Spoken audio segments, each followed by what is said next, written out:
Good morning class, welcome in your business studies video. Business studies के अंदर हम लोग हमारा चैप्टर नंबर 2 कर रहे हैं। चैप्टर नंबर 2 के अंदर हमें प्रिंसिपल्स पढ़ने हैं क्लास, प्रिंसिपल्स ऑफ मैनेजमेंट। यानी कि जब हम मैनेजमेंट रन करते हैं ना क्लास, तो उसके लिए हमें हमारे प्रिंसिपल्स पता होने चाहिए, हमें हमारे रूल्स एंड रेगुलेशंस पता होने चाहिए। ये थोड़ी है कि आपने बिजनेस रन कर लिया, बिजनेस ऑन कर दिया, स्टार्ट कर दिया, आप अपने कुछ भी डरले से कुछ भी किसी को बोले जा रहे हो, ऐसा नहीं होता है। जब भी हम लोग हमारा बिजनेस स्टार्ट करते हैं तो स्टार्ट करने के लिए हमारे पास कुछ प्रिंसिपल्स होते हैं जो कि हमें पता होने चाहिए, और वो प्रिंसिपल्स अब हम लोग हमारे इस वीडियो के अंदर हमारा ये चैप्टर स्टार्ट कर रहे हैं, प्रिंसिपल्स ऑफ मैनेजमेंट। अब इन वीडियोस के अंदर हम लोग हमारा चैप्टर 2 पढ़ेंगे बिजनेस स्टडीज का, that is your principles of management. अभी हम लोगों ने नेचर देखा था, nature and significance chapter number 1 में। अब इस वीडियो के अंदर हम लोग हमारा चैप्टर नंबर 2 देख रहे हैं class, that is your principles of management. आइए क्लास, सबसे पहली चीज कि हम लोगों को इस चैप्टर के अंदर पढ़ना क्या क्या है। देखिए, मीनिंग सबसे पहले क्या है, आपका मीनिंग है। अब मीनिंग यानी कि प्रिंसिपल्स का मीनिंग देखोगे, प्रिंसिपल्स ऑफ मैनेजमेंट का मीनिंग देखोगे कि वो होता क्या है। आगे सेकंड, उसके बाद देखोगे nature, feature and characteristics of management. उसके बाद क्या देखेंगे, उसका नेचर। देन उसके बाद देखेंगे उसकी सिग्निफिकेंस और इंपॉर्टेंस। प्रिंसिपल्स ऑफ मैनेजमेंट की याद रखना क्लास की, सिग्निफिकेंस और इंपॉर्टेंस दोनों चीजें आपकी सेम होती हैं। आगे बढ़ते हैं, फ्यूल्स प्रिंसिपल ऑफ मैनेजमेंट। अब दो लोग थे जिन्होंने प्रिंसिपल्स ऑफ मैनेजमेंट के रिगार्डिंग अपनी सारे प्रिंसिपल मैनेजमेंट के रिगार्डिंग प्रिंसिपल्स बताए थे क्लास। तो वो दोनों लोगों का ही हम लोग हमारे प्रिंसिपल्स पढ़ेंगे, जिसमें से पहला है आपका फ्यूल, फ्यूल के प्रिंसिपल्स पढ़ेंगे, और दूसरा है आपका FW टेलर, इसके पढ़ेंगे। So scientific management developed by FW Taylor. फिर उसके बाद ये पढ़ेंगे, और लास्ट में दोनों के प्रिंसिपल्स को हम कंपेयर करेंगे, comparison between Taylor and Fayol's principle of management. Clear है? तो ये टॉपिक्स हैं जो हमें इस चैप्टर के अंदर पढ़ने हैं। बेसिकली इंपॉर्टेंट आपका टेलर का, इसका फ्यूल का और टेलर का प्रिंसिपल है, जो आप लोगों को पता होना चाहिए। अगर इन फ्यूचर आप लोग बिजनेस रन करते हैं तो आप लोगों को इन प्रिंसिपल्स की नॉलेज होना बहुत जरूरी है क्लास। तो प्लीज बहुत ध्यान से देखिएगा और सुनिएगा इस चैप्टर को, क्योंकि यह आपका एक ऐसा चैप्टर है जो आगे लाइफ में भी आपके काम आने वाला है। आइए क्लास, सबसे पहला टॉपिक प्रिंसिपल। पहले चीज, प्रिंसिपल होता क्या है क्लास, ध्यान से देखिए। अब principle is a fundamental statement, ये आपकी एक फंडामेंटल स्टेटमेंट होती है ऑफ ट्रुथ, सच्चाई की, that provides guidance to thought and action. यानी कि जो आपको गाइड करती है, जो आज स्टेटमेंट आपको बताती है कि आपको क्या करना है, वो कहलाती है प्रिंसिपल। क्लियर है? आगे बढ़ते हैं, प्रिंसिपल्स ऑफ मैनेजमेंट क्या होता है। हमने भी प्रिंसिपल देखा कि एक स्टेटमेंट होती है सच्चाई की, जो कि आपको रास्ता दिखाती है आपको क्या एक्शन लेना है। अब यही प्रिंसिपल मैनेजमेंट के अंदर क्या बताती है आपको, देखिए class, principal of management. Class मैंने यहाँ पे शॉर्ट फॉर्म यूज करी है POM, प्रिंसिपल ऑफ मैनेजमेंट को मैंने POM यूज करा है, बट आप लोगों को यूज नहीं करना है, ना अपने एग्जाम में, ना अपने स्कूल में, और ना अभी लिखते वक्त। अगर आप लोग नोट्स बना रहे हैं तो आप इसको पूरा लिखेंगे, प्रिंसिपल्स ऑफ मैनेजमेंट। अगर आप लोग POM लिखते हैं तो you will deducted the marks, you will, आपके जो स्कूल है वो मार्क्स आपका कट कर देगा, और चाहे वो बोर्ड एग्जामिनर है तो वो भी मार्क्स कट कर देगा। So please don't use the short forms, आप लोग शॉर्ट फॉर्म्स यूज नहीं करेंगे। Principle of management is broad and general guidelines. जो प्रिंसिपल ऑफ मैनेजमेंट है वो एक बहुत बड़ी और एक जर्नल गाइडेंस है, किसके लिए, मैनेजरियल डिसीजन के लिए, जिसके अंदर आप मैनेजर्स, जो मैनेजर होते हैं ना, वो डिसीजन लेते हैं, मेकिंग एंड बिहेवियर, किस तरीके से हम लोगों को काम करना है, क्या मैनेजमेंट होना चाहिए, किस तरीके से उन्हें अपना बिजनेस रन करना है, that is the guide the practice of management. यानी कि उन लोगों को प्रिंसिपल ऑफ मैनेजमेंट से गाइडेंस मिलती है कि किस तरीके से उन्हें अपना मैनेजमेंट रन करना है, वो होता है आपका प्रिंसिपल ऑफ मैनेजमेंट। अगर सिंपल सी लैंग्वेज में कहूँ तो ये आपके एक जर्नल रूल्स एंड रेगुलेशंस होती है, ये आपकी गाइडेंस होती है, जिससे मैनेजर अपने बिजनेस को रन करता है। सो क्लास, इसमें कुछ इंपॉर्टेंट पॉइंट्स जो मैंने उठाए हैं आपके बुक के अंदर दे रखे थे, जो कि आपको पता होने चाहिए, जिसमें से पहला है management principle versus pure science principle. अब मैनेजमेंट का प्रिंसिपल अलग होता है और साइंस का प्रिंसिपल्स अलग होते हैं। साइंस के लिए जो गाइडेंस दी जाती है, प्योर साइंस के लिए वो अलग होती है, और जो मैनेजमेंट को गाइडेंस दी जाती है वो अलग होती है। कैसे, आइए देखते हैं। सबसे पहली चीज, जो मैनेजमेंट की प्रिंसिपल होती है वो फ्लेक्सिबल होती है। चेंज हो सकती है, ऐसा नहीं है कि एक बार बना दिया तो वो बदल नहीं सकती। लेकिन प्योर साइंस के लिए अगर आप कोई अगर आप प्रिंसिपल्स बना देते हैं ना क्लास, तो वो रिजिड हो जाती है। आप प्योर साइंस के प्रिंसिपल्स को चेंज नहीं कर सकते। क्या आप साइंस के किसी फॉर्मूले को चेंज कर सकते हैं? क्या आप साइंस के किसी अगर कोई प्रैक्टिस करके अगर कोई फॉर्मूला निकल कर आता है, एक्सपेरिमेंट करने के बाद कोई फॉर्मूला निकल कर आता है, तो क्या उसे चेंज कर सकते हैं? नहीं। लेकिन मैनेजमेंट के अंदर ऐसा होता है कि अगर हम लोग कोई प्रिंसिपल फॉर्म करते हैं ना, तो हमें एनवायरनमेंट के साथ, हमें एक्सटर्नल एनवायरनमेंट के साथ उस प्रिंसिपल को चेंज करना पड़ सकता है। तो प्रिंसिपल जो होता है मैनेजमेंट का, वो फ्लेक्सिबल होता है और प्योर साइंस का रिजिड होता है। Applied with creativity. अब मैनेजमेंट प्रिंसिपल जो होता है ना, उसके अंदर क्रिएटिविटी दिखाई जाती है क्लास की, किस तरीके से हम लोग हमारे बिजनेस को सक्सेसफुल बिजनेस बनाए। ऐसा कौन सा प्रिंसिपल लगाएं कि हमारा जो बिजनेस है वो सक्सेसफुल बिजनेस बने। वहीं पे ही प्योर साइंस के अंदर अप्लाइड इन एब्सोल्यूट और स्टैटिक मैनर, इसके अंदर कोई क्रिएटिविटी नहीं दिखाई जाती है प्योर साइंस के अंदर। साइंस के अंदर तो बस ये दिखा जाता है स्टैटिक मैनर में कि हमारा सोल्यूशन निकल के आ रहा है या नहीं आ रहा, एक्सपेरिमेंट से हमारा कोई फॉर्मूला बन रहा है या नहीं बन रहा, दैट्स इट। इसमें कोई क्रिएटिविटी नहीं दिखाई जाती। And last, keep pace with changing environment. अभी यही बात मैंने बताई कि हमें एनवायरनमेंट के साथ चेंज होना पड़ता है मैनेजमेंट प्रिंसिपल को। लेकिन जो आपका प्योर साइंस का प्रिंसिपल है वो कभी भी चेंज नहीं होता है टाइम के साथ। जो आपका प्रिंसिपल बन गया वही रहेगा।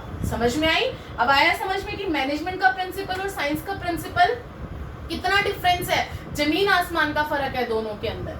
वहीं पे सेकंड आपकी टर्म आई है management principle versus management technique. अब एक होता है मैनेजमेंट का प्रिंसिपल गाइडेंस, एक होता है मैनेजमेंट की टेक्निक। टेक्निक यानी कि स्टेप्स, आपको क्या मेथड्स लगाने हैं। आइए देखते हैं क्लास। सबसे पहले फॉर मैनेजरियल एक्शन, जो मैनेजमेंट प्रिंसिपल होता है ना, वो मैनेजर्स के एक्शन के लिए होता है। वहीं पे जो टेक्निक होती है वो सीरीज और स्टेप होती है जो कि परफॉर्म करी जाती है अपने गोल को अचीव करने के लिए। अभी मैंने यही बताया कि जो आपका प्रिंसिपल है वो तो आपके जर्नल गाइडेंस हो गए, जिसे पढ़कर मैनेजर्स जो है वो एक्शन लेंगे। वहीं पर ही जो टेक्निक है वो आपकी स्टेप्स है जो फॉलो अप करके हम लोग हमारे गोल को अचीव करते हैं। नेक्स्ट है मैनेजमेंट प्रिंसिपल फ्लेक्सिबल होता है, बट जो टेक्निक होती है वो उतनी फ्लेक्सिबल नहीं हो पाती जितनी फ्लेक्सिबल आपका मैनेजमेंट प्रिंसिपल होता है। Not flexible as management principle. यहीं पे मैं बात करूं, अकाउंट्स में आप लोग पढ़ते होंगे कि डेप्रिसिएशन में दो मेथड्स लगते हैं, तो उन दोनों को जब हम लोग यूज करते हैं, SLM और WDV दोनों मेथड्स को जब हम लोग यूज करते हैं, आप लोग ये 11th क्लास में पढ़ते हैं क्लास। अगर कंपनी ने एक मेथड लगाना स्टार्ट कर दिया तो पूरे साल एटलीस्ट कई सालों तक ये होता है कि जब तक कंपनी बंद नहीं होती है आपको एक ही मेथड फॉलो करना पड़ता है, एक ही टेक्निक यूज करनी पड़ती है। अगर आपने उसे चेंज कर दिया, चेंज करना चाहते हो तो आपको बहुत सारे स्टेप्स लेने पड़ते हैं। तो वही चीज यहाँ पे कि नॉट फ्लेक्सिबल, फ्लेक्सिबल तो है, आप चेंज कर सकते हो नो डाउट, बट इतना आसान नहीं है जितना आसान आप एक प्रिंसिपल को चेंज कर सकते हो। समझ में आई बात? तो क्लियर हुआ मैनेजमेंट प्रिंसिपल और मैनेजमेंट टेक्निक का डिफरेंस। लास्ट है आपका मैनेजमेंट प्रिंसिपल और वैल्यूज में क्या अंतर है। मैनेजमेंट प्रिंसिपल, वही हम लोग तो यही बात कर रहे हैं कि गाइडलाइंस क्या है मैनेजमेंट के लिए, और वैल्यूज जो सोसाइटी के लिए वैल्यूज होती है वो क्या है, दोनों में क्या फर्क है। देखिए जो मैनेजमेंट प्रिंसिपल है वो टेक्निकल है, एक टेक्निकल वर्ड है, टेक्निकल तरीके से हम लोग उसको यूज कर रहे हैं। वहीं पे जो वैल्यूज है ना, वैल्यूज के अंदर एक इथिकल नेचर आ जाता है, सोसाइटी के अंदर रह रहे लोगों के वैल्यूज, उनका नेचर आ जाता है क्लास। और यहाँ पे सेकंड फुलफिलिंग और वैल्यूज को फुलफिल करने के लिए प्रिंसिपल्स यूज करते हैं कि बिजनेस के अंदर अगर हम लोग प्रिंसिपल्स यूज करेंगे, लोगों की डिमांड फुलफिल करेंगे, उनकी वैल्यूज को फुलफिल करेंगे। लेकिन वैल्यूज क्या है? इथिक्स ऑफ सोसाइटी है क्लास। सो आई होप कि आपको ये तीनों टर्म्स अच्छे से क्लियर हुई होंगी, आपके 1 मार्क्स में पूछी जा सकती हैं। दोबारा देख लीजिए, पहले हमने मैनेजमेंट के प्रिंसिपल और साइंस के प्रिंसिपल को देखा, फिर हमने प्रिंसिपल मैनेजमेंट के ही प्रिंसिपल को, मैनेजमेंट की टेक्निक को देखा, और लास्ट में मैनेजमेंट के प्रिंसिपल और वैल्यूज को देखा।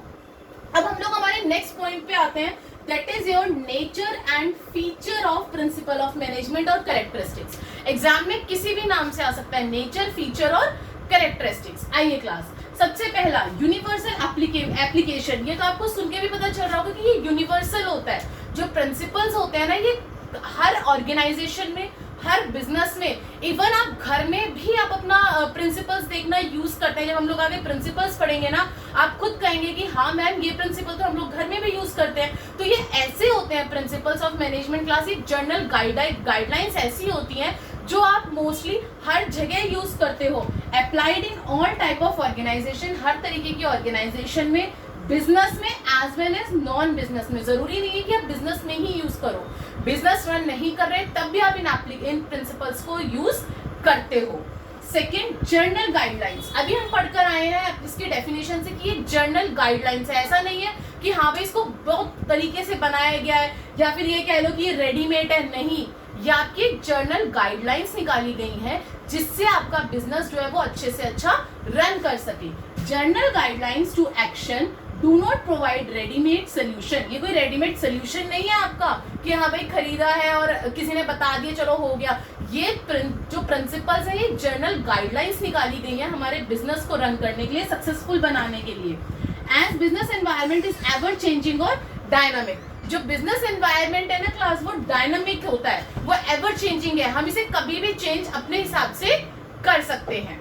आगे बढ़ते हैं, फ्लेक्सिबल। अभी हम पढ़कर आए बिजनेस, जब हमने मैनेजमेंट प्रिंसिपल पढ़ा, हमने पहले में पढ़ा ये फ्लेक्सिबल होता है, सेकंड में पढ़ा हमने जो मैनेजमेंट टेक्निक के साथ हम लोगों ने इसको चलाया कि ये फ्लेक्सिबल होता है, राइट। वही चीज आपकी कैरेक्टरिस्टिक्स में आ गई कि ये आपका फ्लेक्सिबल होता है principle of management, modified by the practising managers as per the demand of situation. हम इसे डिमांड, सिचुएशन की डिमांड के अकॉर्डिंग हम लोग इसे चेंज करते हैं। अगर हमने कोई प्रिंसिपल लगा रखा है और वो हमारी ऑर्गेनाइजेशन में नहीं सक्सेसफुल हो पा रहा, तो हम लोग उसके जगह दूसरा प्रिंसिपल यूज कर सकते हैं। ऐसा नहीं है, रिजिड नहीं है कि हाँ भी अगर एक प्रिंसिपल लगा दिया तो दूसरा प्रिंसिपल हम लोग चेंज कर ही नहीं सकते, हम लोग चेंज कर सकते हैं। ये फ्लेक्सिबल होता है as they are man made principles, क्योंकि ये आपके मैन मेड प्रिंसिपल्स हैं। सो क्लास, ये मैंने अभी 3 आपको कैरेक्टरिस्टिक्स बताए हैं। आइए अब आगे के और इसके कैरेक्टरिस्टिक्स देखते हैं।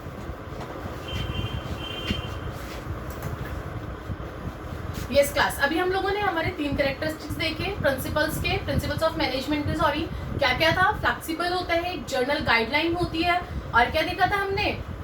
एक तो आपका जर्नल गाइडलाइन हो गई कि हाँ भी एक जर्नल गाइडलाइन है, एक फ्लेक्सिबल है आपका, आप इसको कभी भी चेंज कर सकते हैं। अब हम लोग आगे बढ़ते हैं, हमारा क्लास हमने ये कैरेक्टरिस्टिक्स देखे, अब आगे हमारा चौथा कैरेक्टरिस्टिक्स दे रखा है, formed by practice and experimentation. अभी 3 कैरेक्टरिस्टिक्स के बाद चौथा कैरेक्टरिस्टिक्स आ गया हमारा, ये फॉर्म किया जाता है बाय प्रैक्टिस और एक्सपेरिमेंटेशन से। कैसे क्लास देखिए, developed after through research work on basis of experience of manager. यानी कि जब मैनेजर्स को एक्सपीरियंस हो जाता है ना, उसके बाद रिसर्च से फॉर्म किया जाता है, उसके बाद देखा जाता है कि कौन सा प्रिंसिपल कहाँ पे लगना सही है। ऐसा नहीं है कि कोई भी प्रिंसिपल कहीं पे भी लगा दिया, ऐसा नहीं होता क्लास। ये पूरी चीज अच्छे से रिसर्च की जाती है बाय मैनेजर्स, थ्रू मैनेजर्स, कि कौन सा प्रिंसिपल किस डिपार्टमेंट में, किस ऑर्गेनाइजेशन में कौन सा प्रिंसिपल बेटर ऑप्शन है हम लोगों के लिए। उसके बाद हम लोग हमारे प्रिंसिपल को फॉर्म मतलब लगाते हैं। आगे बढ़ते हैं, मैनली बिहेवियर। मैनली बिहेवियर के अंदर क्या बोल रहे हैं? These principle insist on improving. इससे क्या होता है? इम्प्रूव होता है रिलेशनशिप बिटवीन किसका? सुपीरियर का, सबऑर्डिनेट का और all the members of the organisation. यानी कि जितने भी आपके ऑर्गेनाइजेशन के अंदर मेंबर्स हैं, अगर आप एक तरीके से काम करोगे, एक सिस्टमेटिक तरीके से प्रिंसिपल्स के उससे काम करोगे, तो ऑब्वियस सी बात है कि लोगों के साथ आपका रिलेशन जो है वो अच्छा रहेगा, बिगड़ेगा नहीं। आगे बढ़ते हैं, cause and effect relationship. If a particular principle is applied in a situation, किसी सिचुएशन के अंदर हमने कोई प्रिंसिपल को अप्लाइड करा, what might be the effect, तो उसका इफेक्ट क्या निकल कर आएगा। यानी कि जो हमने कॉज किया उसका इफेक्ट क्या आया, जो हमने प्रिंसिपल लगाया उसका इफेक्ट क्या निकल कर आया, वो ये कॉज एंड इफेक्ट रिलेशनशिप होता है आप लोगों का। लास्ट एक कॉन्टिजेंट होता है क्लास। ये हम लोग फीचर्स पढ़ रहे हैं प्रिंसिपल्स ऑफ मैनेजमेंट के। मैनेजमेंट प्रिंसिपल्स आर कॉन्टिजेंट और depend upon the situation prevailing in organisation. ये डिपेंड करता है क्लास कि हमें कौन सा प्रिंसिपल अप्लाइड करना है ऑर्गेनाइजेशन की सिचुएशन के ऊपर, कि हाँ भाई हमें ये वाला प्रिंसिपल लगाना है या फिर कौन सा लगाना है। वो प्रिंसिपल अभी हम लोग पढ़ेंगे आगे, उससे आपको पता चल जाएगा कि हाँ भाई मैम क्या कह रही थी पिछली वीडियो में। समझ में आई बात? आगे बढ़ते हैं। तो ये तो थे आपके कुछ कैरेक्टरिस्टिक्स, फीचर्स और नेचर्स जो भी हम लोगों ने पढ़े। हमारे 7 फीचर्स पढ़े, 7 कैरेक्टरिस्टिक्स कह लो और चाहे 7 आप नेचर कह लो। आगे बढ़ते हैं, अब हम लोग पढ़ते हैं importance of principal of management. Class importance, क्या जरूरत है प्रिंसिपल ऑफ मैनेजमेंट की, क्यों प्रिंसिपल्स ऑफ मैनेजमेंट लगाए, मैनेजमेंट के अंदर प्रिंसिपल्स लगाए जाते हैं। सबसे पहला, providing manager with useful insights into reality. मतलब गाइड मैनेजर्स, ये मैनेजर्स को गाइड करता है टू टेक राइट डिसीजन, ताकि राइट डिसीजन लिया जाए, राइट टाइम पे लिया जाए, by improving their knowledge, ability and understanding by various managerial situation, ताकि सही समय पे सही प्रिंसिपल लगा के उनके नॉलेज को इम्प्रूव किया जाए, उनकी एबिलिटी को इम्प्रूव करा जाए और उनकी अंडरस्टैंडिंग को इम्प्रूव किया जाए by various managerial situation, her managerial situation के अंदर। समझ में आई बात? पहली चीज इसलिए जरूरी है। दूसरा क्यों जरूरी है? अगर आप किसी तरीके से सिस्टमेटिक तरीके से चलते हैं ना, तो ऑप्टिमम यूटिलाइजेशन होता है क्लास रिसोर्सेज का, ऑप्टिमम यूटिलाइजेशन होता है, एक इफेक्टिव एडमिनिस्ट्रेशन बनता है आप लोगों का। कैसे?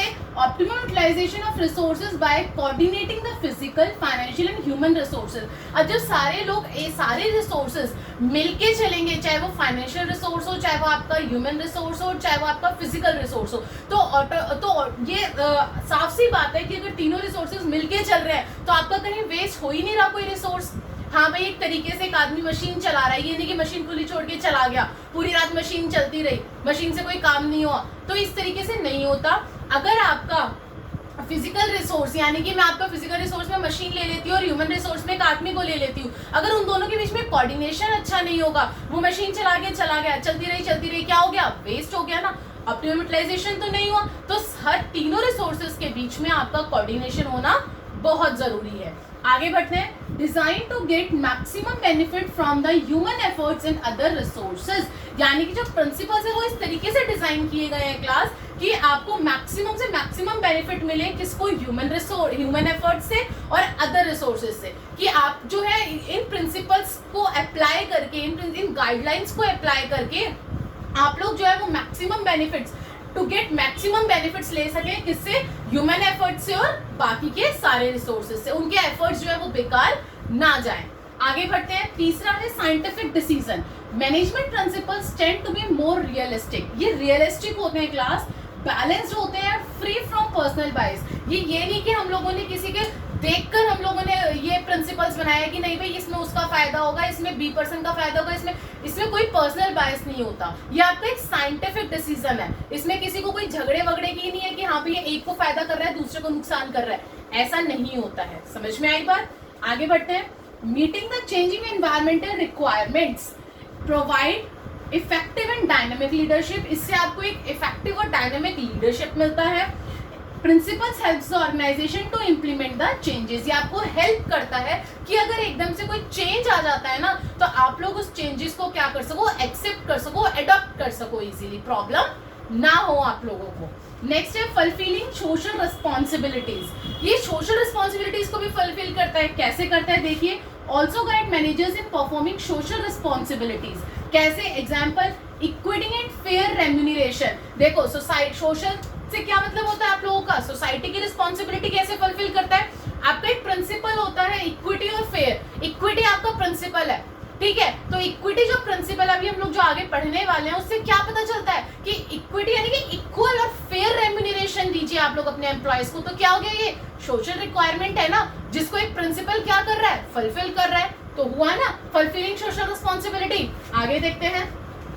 Management training, education and research, principle helpful in identify the area, ये आपको हेल्प करता है एरिया आइडेंटिफाई करने में, in which existing and future manager should be trained, कहाँ पे हम लोग हमारे मैनेजर को ट्रेंड करेंगे। Next, also provide basis for future research, ये और क्या आपको हेल्प करता है कि प्रोवाइड करता है आपके फ्यूचर रिसर्च करने में, यानी कि एक मैनेजर को ये हेल्प कर। प्रिंसिपल ऑल्सो प्रोवाइड बेसिस, ये प्रिंसिपल बेसिस आपको प्रोवाइड करवा सकता है। कैसे? कि आपको फ्यूचर रिसर्च जो है वो मैनेजर को कहाँ और कैसे करनी है। तो प्रिंसिपल ऑफ मैनेजमेंट जो है ना क्लास, ये ट्रेनिंग, एजुकेशन और रिसर्च में भी आपकी हेल्प करता है। सो क्लास, आई होप कि आपको ये तीनों टॉपिक क्लियर हुए होंगे। हमने आज की वीडियो के अंदर 3 टॉपिक पढ़े हैं हमारे। प्रिंसिपल्स क्या होता है, आपकी एक स्टेटमेंट। प्रिंसिपल्स ऑफ मैनेजमेंट क्या होता है, आपकी गाइडलाइंस जो मैनेजर्स को बताई जाती है ताकि आपका बिजनेस जो है वो अच्छे से सक्सेसफुली रन कर सके। उसके बाद हम लोग आए थे हमारे नेचर के ऊपर। नेचर में हम लोगों ने पढ़ा था ये आपकी जर्नल गाइडलाइंस होती है, फ्लेक्सिबल होते हैं। बाकी क्या आपकी ये मैनली बिहेवियर होता है, आपका कॉज एंड इफेक्ट रिलेशनशिप होता है, कॉन्टिजेंट होता है। इसके बाद हम लोगों ने हमारा देखा इंपॉर्टेंस। अगर हम लोग प्रिंसिपल्स को यूज करते हैं हमारे बिजनेस के अंदर, मैनेजमेंट के अंदर, अगर हम लोग हमारे इन प्रिंसिपल्स को यूज करते हैं तो हमें क्या फायदा है? क्यों फायदा नहीं है? ये सही टाइम पे सही डिसीजन लेने को हेल्प करता है मैनेजर की। ये बताते हैं किस तरीके से हम लोग सारे रिसोर्सेज को अच्छे से यूटिलाइज कर सकते हैं। ये बताते हैं कि इसमें कोई पर्सनल बायस नहीं होता। ये बताते हैं कि अगर कोई चेंज आ गया एनवायरनमेंट में तो हम लोग उसे इजीली एडॉप्ट कर सकते हैं। ये बताते हैं कि हम लोग हर किसी को सोसाइटी की भी रिस्पॉन्सिबिलिटीज को हम लोग फुलफिल करते हैं, उनको इक्वल फेयर देते हैं, इक्वल और फेयर रेम्यूनरेशन पे करते हैं। और लास्ट ये बताता है, ये हेल्प करता है हमारी रिसर्च, ट्रेनिंग और एजुकेशन में। सो क्लास, ये तीनों चीजें आप लोगों को अच्छे से आनी चाहिए। इन तीनों में से एक ना एक टॉपिक आपका पेपर में जरूर आता है। सो प्लीज ध्यान से दोबारा सुनिएगा। अगर समझ में नहीं आई तो वीडियो को ध्यान से देखिएगा। अगर कहीं कोई डाउट है तो मुझे कमेंट बॉक्स में जरूर लिखिएगा। और वीडियो को शेयर, लाइक और सब्सक्राइब करना मत भूलना, ताकि अब आगे जो हम लोग फ्योल के हमारे प्रिंसिपल्स देखने वाले हैं, जो 14 प्रिंसिपल्स हम लोग देखने वाले हैं, वो आप तक इजीली पहुंच सके। Thank you.